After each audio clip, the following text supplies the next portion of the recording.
Salut à toi, merci d'être là et de prendre le temps d'écouter ce sujet qui concerne beaucoup de monde mais dont on parle rarement sans détour.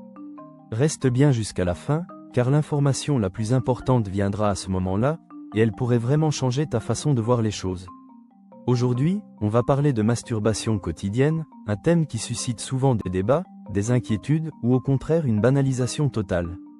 Se masturber fait partie du fonctionnement naturel du corps humain, mais il existe des cas où cette habitude, lorsqu'elle est répétée tous les jours, peut devenir source de difficultés. Le but de ce partage est que tu puisses reconnaître ces situations, afin d'ajuster ta pratique si tu en ressens le besoin, et de préserver un équilibre sain dans ta vie intime. La masturbation n'est pas une anomalie, loin de là. Elle est présente dans toutes les cultures, et même dans le règne animal on retrouve des comportements comparables. Elle a une fonction exploratoire, puisqu'elle permet de mieux connaître son corps, mais aussi une fonction relaxante grâce aux hormones libérées après l'orgasme. De nombreuses personnes s'en servent comme outil de gestion du stress ou comme moyen d'améliorer leur sommeil. Pourtant, comme toute habitude répétée de manière trop systématique, elle peut entraîner des effets secondaires inattendus. C'est cette nuance entre le geste naturel et l'excès qui mérite une réflexion attentive. Tu dois comprendre que ce n'est pas la masturbation en elle-même qui est problématique, mais certaines conditions dans lesquelles elle se pratique. Dans la majorité des cas, elle reste inoffensive et ne nécessite aucune culpabilité.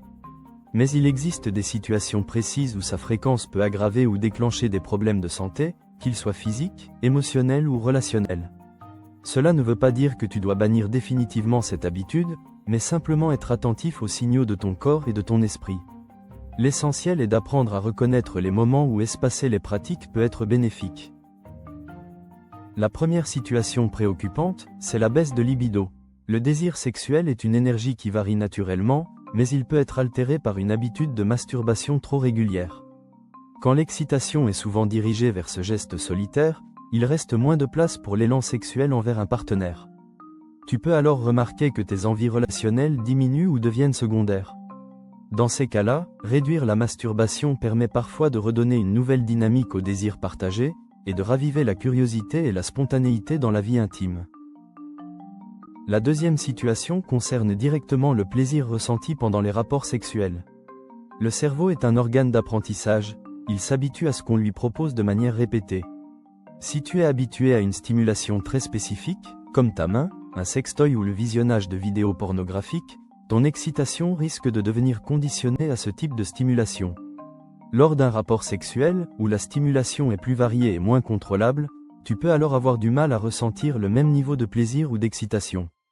Espacer la masturbation est dans ce cas une manière de redonner au corps sa capacité à se laisser surprendre et à profiter pleinement de l'intimité. Une troisième situation, qui touche beaucoup de personnes sans qu'elles osent en parler, est celle du sentiment de culpabilité après la masturbation. Normalement, après l'orgasme, ton corps sécrète des endorphines, de la dopamine et de la prolactine, qui favorisent détente, sommeil et apaisement. Mais certaines personnes, au lieu de profiter de cette relaxation, ressentent un malaise, de la honte ou une impression d'échec. Cela peut venir de croyances religieuses ou culturelles, mais aussi du fait que tu essaies d'arrêter sans y parvenir.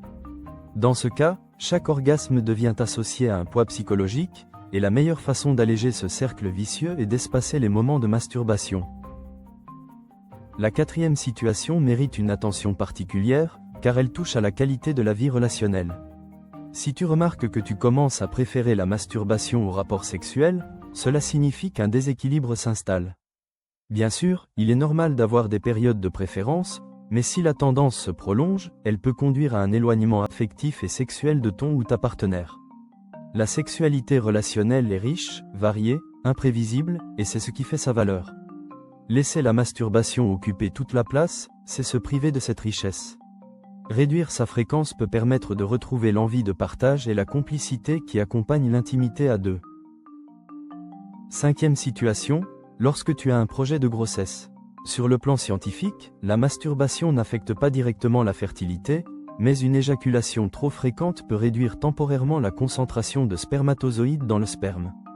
Pour maximiser les chances de fécondation, il est préférable que les rapports soient espacés de 36 à 48 heures.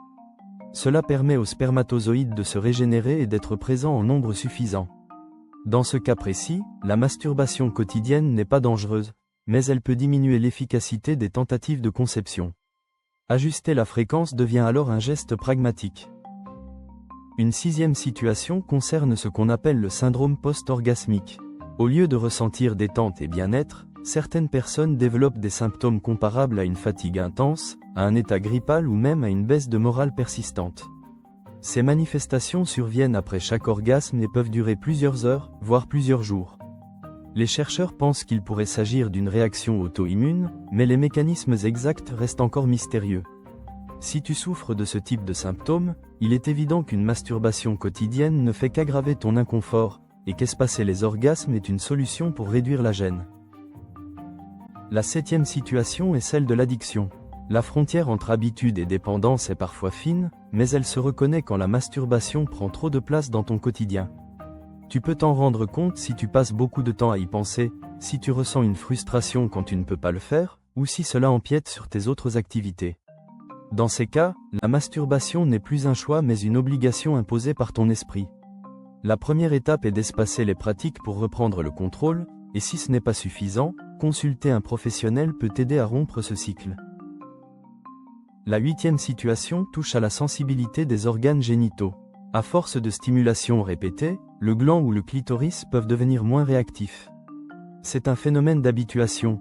Quand une zone du corps est stimulée trop souvent de la même façon, les récepteurs nerveux finissent par transmettre moins de signaux au cerveau.